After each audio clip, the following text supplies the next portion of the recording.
प्रिय साथियों को राधे राधे, जय सिया राम। दोस्तों, मैं एक छोटी सी वीडियो इसलिए बना रहा हूँ कि आजकल हमने अक्सर देखा है कि लोग गलत कार्य को सामने देखते रहते हैं खड़े हुए कि ये गलत, वास्तविक में गलत कार्य है, लेकिन उसे न तो रोकते हैं और न टोकते हैं। तो ऐसा गलत है, ऐसा न करें। अगर आपके सामने कोई गलत कार्य हो रहा है तो उसे आप रोक नहीं सकते हैं तो कम से कम टोकिए। मैं समझता हूँ कि अक्सर ये देखा है, किसी का परिवार छूटा है, कि कोई धन से गरीब है, तो तमाम स्थितियाँ आ जाती हैं। ऐसा लगता है कि मैं अगर इसमें ऐसा कहता हूँ तो मुझ पर यह हावी हो सकता है। तो खैर, आप अगर गलत कार्य को रोकने में सक्षम नहीं हैं, पहली बात तो ज़रूर रोकने की कोशिश करें। अगर नहीं सक्षम है रोकने के लिए तो कम से कम उसे टोकें ज़रूर। तो इससे क्या होता है कि जो गलत दृष्टि का व्यक्ति होता है, जो गलत कार्य करता है, अगली बार करने में वो कई बार सोचता है, उसके बाद सोचेगा, क्योंकि वहाँ तमाम लोग होंगे तो वो सोचेगा, कोई न कोई टोकेगा, कोई न कोई रोकेगा। अच्छा, अगर आप ऐसा नहीं भी करते हैं तो उसमें क्या होता है कि आप पाप के पूर्णतः भागीदार बन जाते हैं। तो इसलिए गलत कार्य को रोकने के लिए और टोकने के लिए आप हर समय तैयार रहें। क्यों, एक अच्छा हम आपको उदाहरण दे रहे हैं कि कैसे गलत कार्य को न रोकने से व्यक्ति पाप का भागीदार हो जाता है।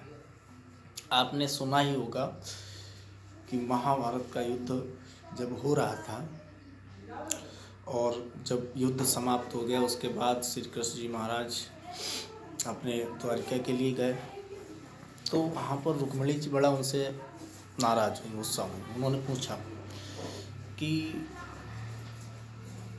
भीष्म पितामह जैसे और गुरु द्रोण जैसे महापुरुष का आपने वध करवा दिया, ये आपने ठीक नहीं किया।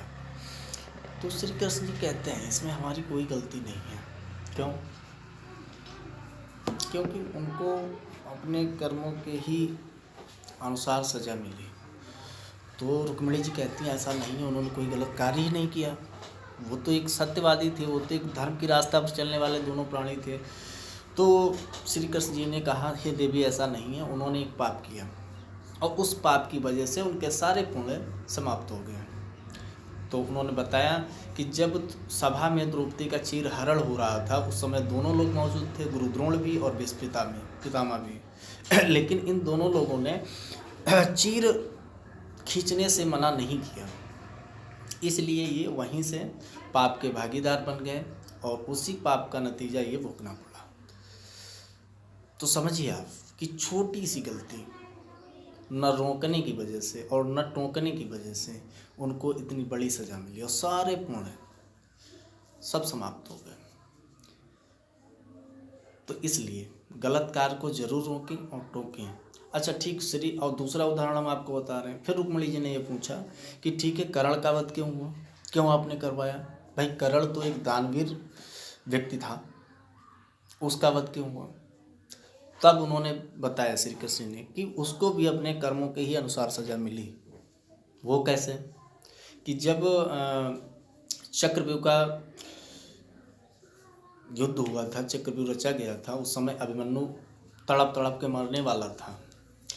तो अभिमन्यु ने कर्ण से पानी मांगा और कर्ण के पास में एक गड्ढा था, उसी गड्ढे में पानी भरा था। तो अभिमन्यु को लगा कि ये कर्ण दानवीर हैं, ये हमको पानी पिला सकता है। अभिमन्यु ने पानी मांगा लेकिन कर्ण ने पानी नहीं पिलाया। क्यों नहीं पिलाया? कि उसने कहा कि अगर हम ऐसा करते हैं तो मेरा मित्र दुर्योधन जो है वो नाराज़ हो जाएगा, इसलिए उसको खुश करने के लिए उसने पानी अभिमन्यु को नहीं पिलाया। और बाद में जब कर्ण मारा गया, जब कर्ण की मृत्यु हुई, तो घूम के उसी गड्ढे में आए और उसी गड्ढे में उस कर्ण की मृत्यु हुई थी जिसमें पानी भरा था और अभिमन्यु ने कर्ण से पानी मांगा था और कर्ण ने पानी नहीं पिलाया था। तो इसलिए अगर आपके गांव में, मोहल्ले में या कहीं भी अगर आपके सामने कोई गलत कार्य हो रहा है तो कृपा करके उसे ज़रूर रोकने का काम करें।